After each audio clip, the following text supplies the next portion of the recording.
चिड़िया के अंडे आने वाले थे। वो बहुत खुश थी क्योंकि वो पहली बार माँ बनने जा रही थी। फिर वो 3 अंडे दे देती है। वो अपने अंडों को देख बहुत हैरान थी। हैरान इसलिए थी कि उसके अंडों में से एक अंडा दूसरे अंडों से बिल्कुल मुख्तलिफ था। वो तो सुनहरी रंग का अंडा था।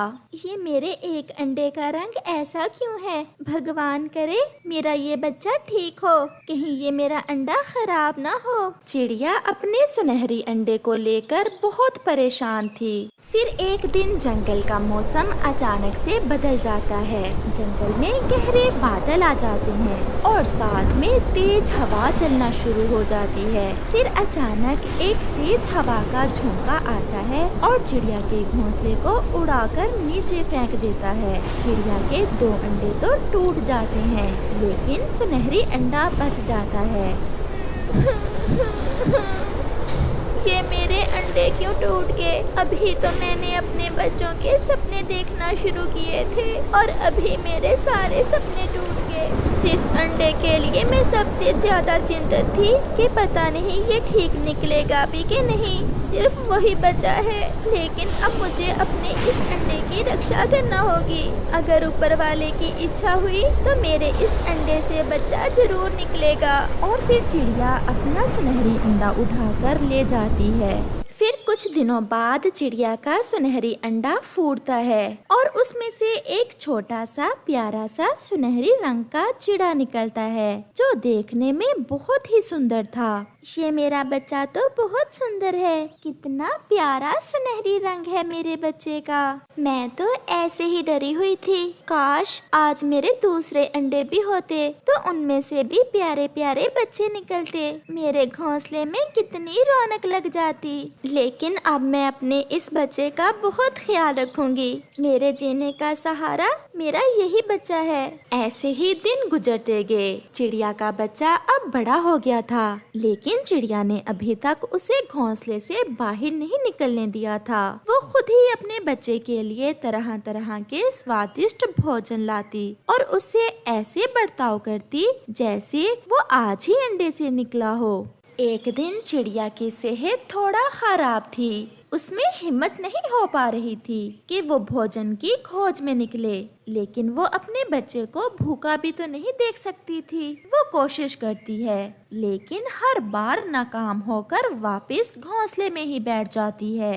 मम्मा, मुझे आपकी तबीयत कुछ ठीक नहीं लग रही है। क्या हुआ है आपको? हाँ मेरे बच्चे, कुछ ज्यादा नहीं, बस थोड़े थोड़े चक्कर आ रहे हैं। माँ, आज मैं भोजन की खोज करके लाऊं? लेकिन बेटा, तू कैसे जाएगा? तू तो कभी भी घोंसले से बाहर नहीं गया और ना ही तुम कभी ज्यादा उड़े हो, और तुम्हें तो भोजन की खोज करना भी नहीं आता है। फिर तुम कैसे जा सकते हो?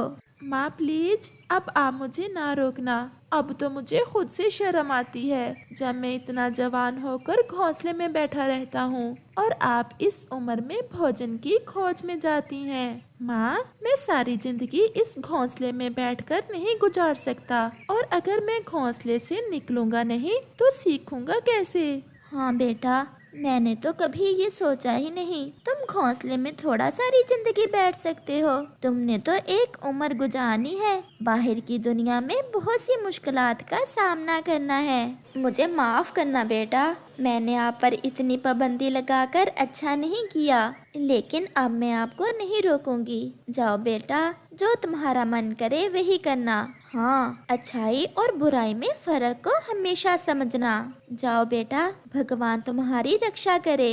फिर चिड़िया का सुनहरी बेटा एक ऊंची उड़ान लेता है और भोजन की खोज में चला जाता है। आज वो पहली बार घोंसले से बाहर भोजन की खोज में निकला था। खुली फजा में उड़ने का उसे तो बहुत मजा आ रहा था। वो उड़ता रहा, यहाँ वहाँ देखता रहा। फिर उसे एक जगह दाना दिखाई देता है। वो जमीन पर उतरता है, दाना लेता है और वापस घर आ जाता है। माँ, जो अपने बच्चे के लिए बहुत चिंतित हो रही थी, अपने बेटे की कामयाबी पर बहुत खुश हो जाती है। देखा माँ, आपका बेटा कितना बहादुर है, आज पहले ही दिन दाना ढूंढ लाया। हाँ बेटा, मेरा बेटा तो सच में बहुत बहादुर है। बेटा, आज मुझे भी सीख मिल गई कि माँ बाप का प्यार अपने बच्चों को आगे बढ़ाने के लिए होना चाहिए, ना कि उन्हें काहिल बनाने के लिए। फिर वो दोनों माँ बेटा खुशी खुशी अपना जीवन बिताते हैं। मिंटू चिड़ा बड़ा भाई था। वो अपने छोटे भाई बबलू चिड़े से कहता है, मैंने तुमसे कितनी बार कहा है कि पिताजी मरने से पहले ये जमीन मेरे नाम लगवा गए थे, फिर तुम बार बार क्यों मुझे तंग करने आ जाते हो? ऐसा कैसे हो सकता है? मैं आपका भाई हूँ और पिताजी की जायदाद पर मेरा भी बराबर का अधिकार है। मेरे घर में खाने को कुछ नहीं है, आप मेरा हिस्सा मुझे दें, नहीं तो मैं क्या, नहीं तो तुम क्या कर लोगे? जो करना है कर लो। उस पर छोटा भाई रोने लग जाता है। मैंने तो सुना था कि बड़े भाई पिता जैसे होते हैं, परंतु आप ऐसा भी कर सकते हो, ये मैंने कभी नहीं सोचा था। मैं कब से तुम्हारी बातें सुन रही हूँ। जाओ, भाग जाओ यहाँ से। ऐसा ना हो कि हम मार मार कर तुम्हें इस घर से निकाल दें। फिर छोटा भाई रोता हुआ वहाँ से चला जाता है। वो थोड़ी दूर घने जंगल में एक जगह जाकर बैठ जाता है। अब मैं अपनी पत्नी से जाकर क्या कहूँगा कि मेरे भाई ने तो मुझे अपने घर से धक्के देकर निकाल दिया है। माँ जी, आप तो देख ही रही हैं, पिताजी आप भी देख लें कैसे बड़े भाई ने सारी जमीन पर कब्जा कर लिया और मुझे कुछ भी नहीं दिया। ऐसी रोने से काम नहीं चलता, बहादुर बनो। बहादुर अपने माता पिता की तरह अच्छाई को आगे बढ़ाओ। और ये लो, ये आपके लिए है। वहाँ एक परी आकर बबलू चिड़े से ऐसा कहती है और उसे एक बांसुरी देती है। आप कौन हैं और ये चीज मेरे किस काम की है? मैं तुम्हारी मम्मा की सहेली हूँ। आपको मुसीबत में देखकर आपकी मदद करने आई हूँ। ये एक जादुई बांसुरी है। इसे बजाने से पहले ऐसा कहना, जादुई बांसुरी गाती जा और भूखों को भोजन खिलाती जा। ऐसा कहते हुए वो परी वहाँ से गायब हो जाती है। बबलू चिड़ा भी वो जादुई बांसुरी लेकर घर चला जाता है। तो क्या आपके भाई जायदाद में से हिस्सा देने के लिए मान गए या नहीं? नहीं, भाई तो नहीं माने। उन्होंने तो मुझे घर से धक्के देकर बाहर निकाल दिया। अब कैसे चलेगा? महीने का राशन भी खत्म हो गया है और घर का किराया भी आने वाला है। मैंने तो 2 दिन से भोजन भी नहीं खाया। फिर उसका पति अपनी पत्नी को उस जादुई बांसुरी के बारे में बताता है। वो परी मेरी मम्मा की सहेली थी, मुझे दुखी देखकर मेरे पास आई और मुझे ये बांसुरी देकर गायब हो गई। पति जी, अब मुझे तो भूख बहुत ज्यादा लगी हुई है। मुझे इस जादुई बांसुरी से भोजन तो लेकर दें। फिर बबलू चिड़ा बांसुरी से ऐसा कहता है, जादुई बांसुरी गाती जा और भूखों को भोजन खिलाती जा। और उस बांसुरी को बजाता है। फिर क्या था, वहाँ तो उस जादुई बांसुरी के कारण भोजन ही भोजन आ जाता है। वो दोनों पति पत्नी भोजन खाते हैं और भगवान का शुक्र करते हैं कि उन्हें वो जादुई बांसुरी मिल गई। इस तरह वो पति पत्नी उस जादुई बांसुरी से तरह तरह की चीजें लेते, भोजन और दूसरी चीजें उस जादुई बांसुरी से लेकर बाजार में बेच देते। ऐसे कुछ ही दिन गुजरते हैं कि वो तो अमीर हो जाते हैं। वो अपना घर भी बना लेते हैं और उनके घर में खाने को ढेर सारा भोजन भी था। वो तो भोजन दूसरे गरीब पक्षियों में बांट भी देते। उस छोटे को तो मैंने जायदाद में से भी कुछ नहीं दिया, फिर उसके पास इतने पैसे कहाँ से आ गए? घर भी पक्का बना लिया है और वो भी अपना। देखो तो हर रोज कैसे दूसरे गरीब पक्षियों में भोजन बांटता है। चलो आज रात उसके घर जाकर देखते हैं कि आखिर माजरा क्या है। फिर जैसे ही रात होती है, बड़ा भाई और उसकी पत्नी खिड़की में से देखते हैं। जादुई बांसुरी गाती जा और मुझे चावल देती जा। तो ये सारा काम इस जादुई बांसुरी से हो रहा है, इसे आज रात ही चुराना होगा। आधी रात थी, सब सो रहे थे कि बड़ा भाई अपने ही छोटे भाई के घर में चोरी करने आता है। वो चुपके से जादुई बांसुरी उठाता है और भाग जाता है। घर जाकर वो अपनी पत्नी से कहता है, अब देखना मैं इस जादुई बांसुरी से क्या मांगता हूँ। छोटा तो पागल है जो इस जादुई बांसुरी से केवल भोजन ही मांगता है। जादुई बांसुरी गाती जा और सोने का ढेर लगाती जा।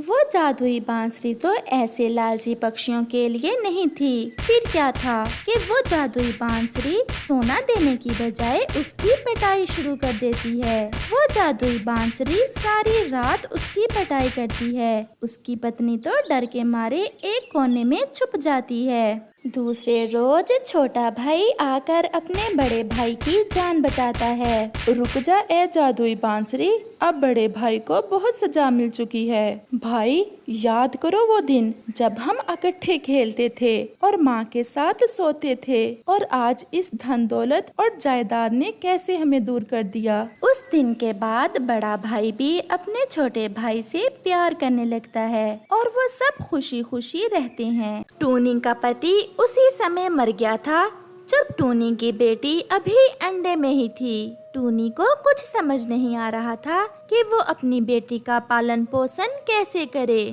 टूनी, मेरी सहेली, मेरी माँ तो दूसरी शादी कर ले। इतना लंबा जीवन पड़ा है तुम्हारे सामने, अकेले कैसे बिताएगी। तेरी बेटी तो कल को ब्याह कर अपने घर की हो जाएगी, लेकिन तेरे लिए अकेले रहना बहुत मुश्किल होगा। नहीं बबली, मैं ऐसा नहीं कर सकती। कोई भी गैर पक्षी मेरी बेटी को बाप जैसा प्यार और सम्मान नहीं दे सकता। मेरे जीवन का मकसद तो सिर्फ मेरी बेटी है। मुझे चिंता है तो सिर्फ इस बात की कि मैं अपने घर को कैसे चलाऊं। मेरे पति ने जो पैसे जमा कर रखे थे वो भी अब खत्म होने वाले हैं। मैं कोई ऐसा काम करना चाहती हूँ कि मुझे घर से बाहर न जाना पड़े। मेरी बेटी आज तो छोटी है लेकिन कल बड़ी हो जाएगी। जमाना बहुत खराब है।